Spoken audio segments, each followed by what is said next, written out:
Hello, this is Larry at larryricker.com, and in this video I'm going to show you how to create um, organic red wine that's rich in antioxidants and free of pesticides and herbicides and fungicides. So if you like this video, click on the like button below.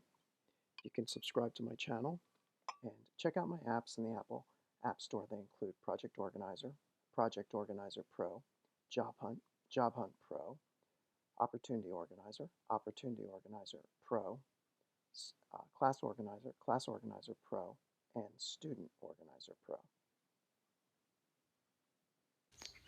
The first step is to locate the wild grapes in your area.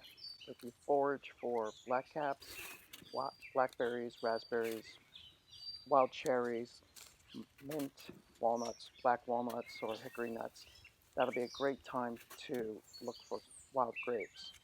What you do is you look for the grape leaves and then you lift up the canopy and look underneath and see if there's grapes hanging below.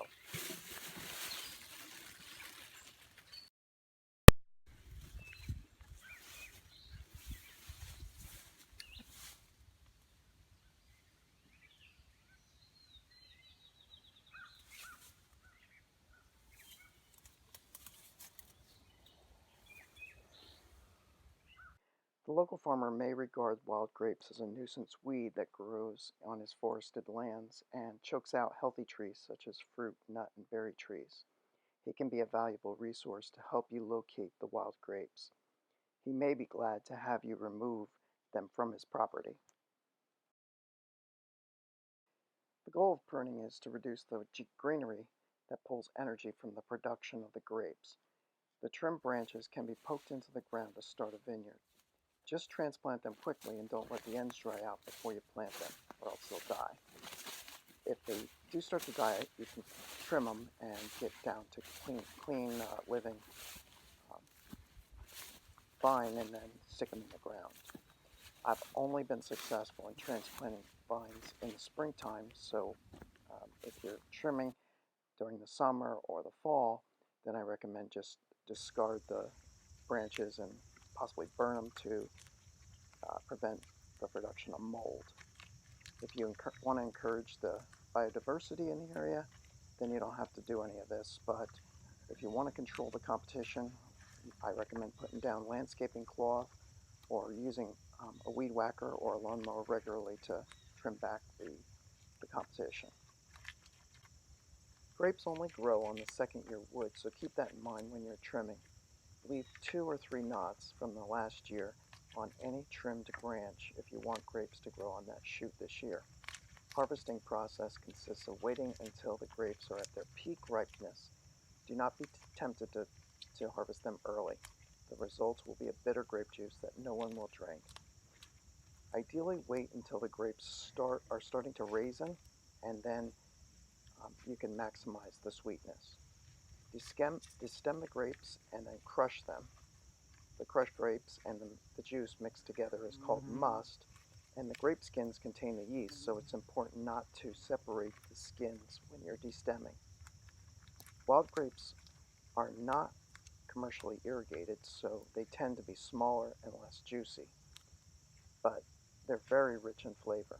You can compensate for the lack of juiciness by adding a gallon of filtered drinking water for every 5-gallon bucket of must. Then add between 1 pound and 5 pounds of sugar, depending on the alcohol level that you're pursuing. Use cane sugar, since it's not like the sugar beet sugar, and that'll avoid pesticides such as Roundup being in their wine. And then use organic sugar if that's available. Allow the wine to ferment for a month or two in a food-grade pail with an airlock top. Make sure that you keep the airlock on top of the container filled with water and don't let it dry out. This is important to keep the air, particularly oxygen, out when fermenting the wine. The CO2 from the fermentation will bubble up through the airlock. Make sure the lids are always tightly sealed. After a couple of months, Use a jelly strainer bag or a brew bag to squeeze the wine out of the must. If you have a wine press, use that at this point. You can bottle the wine into clean gallon carbines. The 1 gallon and half-gallon carbines are ideal because they can be consumed and resealed easily. I've used canning jars, uh, corked wine bottles, and large corked carbines successfully.